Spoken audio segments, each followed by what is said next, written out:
ফরিদপুর পৌরসভার আদমপুর এলাকায় এক সৌদি প্রবাসীর বাড়িতে দুর্ধর্ষ ডাকাতির ঘটনা ঘটেছে। রোববার ২১ ডিসেম্বর ভোররাতে আব্দুল মোল্লার ডাঙ্গি গ্রামে প্রবাসী কুদ্দুস প্রামাণিকের একতলা বাড়িতে এই ঘটনা ঘটে।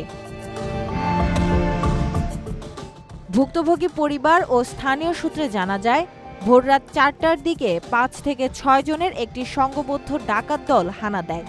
তারা কৌশলে জানালার ভেতর দিয়ে রড ঢুকিয়ে দরজা খুলে ঘরে প্রবেশ করে। এ সময় প্রবাসীর স্ত্রী কোহিনুর বেগম ও তার শিশু সন্তানকে অস্ত্রের মুখে জিম্মি করে ফেলে ডাকাতরা।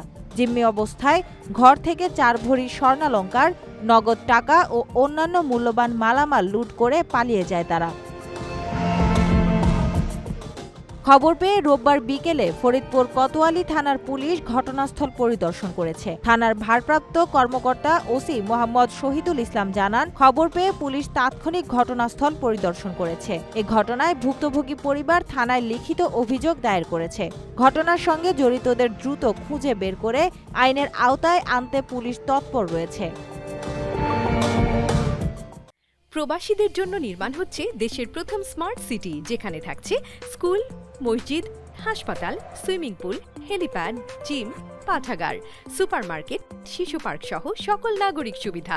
মালিকানা শেয়ার মাত্র ৫ লাখ টাকা। প্লাটিনাম ইনভেস্টরদের জন্য ঢাকা বিমানবন্দরে ভিআইপি প্রোটোকল সুবিধা। বিস্তারিত জানতে যোগাযোগ করুন স্ক্রিনে দেয়া হোয়াটসঅ্যাপ বা ইমো নাম্বারে।